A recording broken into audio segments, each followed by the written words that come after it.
जय जिनेंद्र। पाप की समझ लेने के लिए part 1 and part 2 already uploaded है।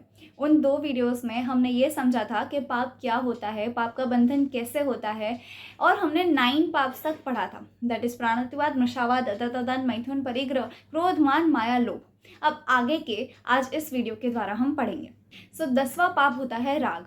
राग मतलब स्नेह, प्रीति करना।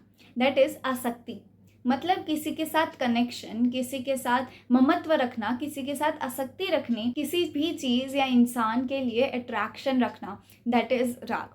नाउ आसक्ति रखना बहुत बहुत बहुत एडवर्स इफेक्ट्स ला सकता है, बहुत बुरे कर्मों का बंधन हो सकता है। इसके एग्जाम्पल में एक स्टोरी है श्री खंदक मुनि की।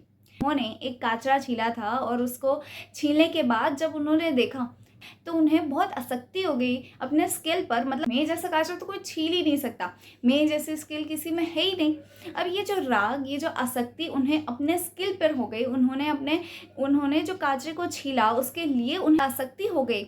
इसके परिणाम स्वरूप नेक्स्ट भाव में उनकी पूरी काया उधेड़ी गई, उनकी पूरी स्किन छील दी गई थी। है राग का इतना भयंकर स्वरूप। 11वां पाप होता है द्वेष। द्वेष मतलब वैर भाव रखना, बदले की भावना रखना, किसी के लिए बुरा सोचना, किसी को बुरा कह देना, ये होता है द्वेष। क्या द्वेष और क्रोध एक जैसा है? तो भाव से पहले द्वेष होता है और उसके रिजल्ट के रूप में हम क्रोध करते हैं। So that is a cause effect relationship between क्रोध एंड द्वेष। अब राग ज़्यादा खतरनाक है या द्वेष? तो पाप तो दोनों ही हैं, लेकिन एक महाराज साहब ने फरमाया था कि द्वेष मतलब कि लाल आंखें हो जाना और राग मतलब कि आंखों पे पट्टी बंध जाना। तो राग कंपैरेटिवली ज़्यादा खतरनाक है, क्योंकि क्रोध करते वक्त हमें ये रियलाइजेशन तो होता है कि हाँ मैंने कुछ गलत किया है, पर राग में हमें ये समझ ही नहीं रहती कि हम कुछ गलत कर भी रहे हैं। राग के खड्डे में गिरने के बाद उसमें से बाहर निकलना बहुत डिफ़िकल्ट हो जाता है। राग में सही क्या है, गलत क्या है, इसकी समझ ही नहीं रहती हमें। तो राग और द्वेष दोनों ही त्यागने योग्य है। 12वां पाप होता है कलह।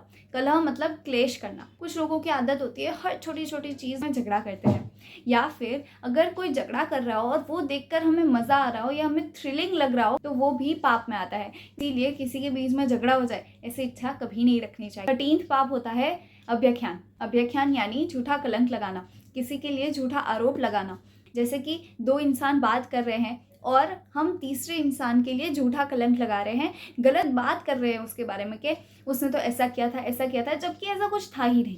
तो दैट इज अभ्याख्यान। 14वां पाप होता है पैशून्य, मतलब चुगली करना, इधर की बात उधर और उधर की बात इधर करना, वो पैशून्य होता है। ऐसा हमें बिल्कुल नहीं करना चाहिए। अगर कोई हमारे ऊपर विश्वास रखकर कोई हमें अपनी बातें बताता है तो उसकी बातें शेयर करना पाप होता है।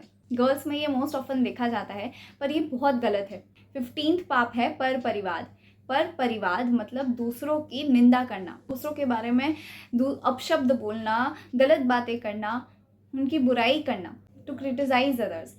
अब अगर किसी में बुराई है भी तो उसको इग्नोर करना चाहिए, उस पर ध्यान नहीं देना चाहिए। उनके अंदर जो गुण है उन पर ध्यान देना चाहिए। हमारी दृष्टि कैसी है उस हिसाब से हम दूसरों में गुण और दोषों को देखते हैं। जैसे कि युधिष्ठिर को जब पूछा गया तो उसने कहा दुनिया में कोई बुरा है ही नहीं, और जब दुर्योधन को पूछा गया तो उन्होंने कहा कि कोई अच्छा है ही नहीं। जब हम हमारी दृष्टि बदल देंगे तो हमें किसी में दोष दिखेंगे ही नहीं। हमें हमेशा गुणों के दर्शन करने चाहिए। हम परफेक्ट नहीं हैं तो कोई और परफेक्ट हो ये एक्सपेक्टेशन भी नहीं रखनी चाहिए। अगर किसी से गलती हो भी गई है तो उन्हें माफ़ कर देना चाहिए और उनकी बुराई नहीं करनी चाहिए। 16वां पाप होता है रति अरति। रति मतलब कि जो चीज़ हमें पसंद है उसके प्रति राग करना, और अरति मतलब हमें जो चीज़ नहीं पसंद है उसके प्रति द्वेष करना। जैसे कि क्लास में हम 3 लोग बैठते हैं, मेरे जो राइट साइड बैठती है वो मुझे बहुत पसंद है, तो मैं उससे बहुत अच्छी अच्छी बातें करती हूँ, उसकी बहुत अच्छाई करती हूँ।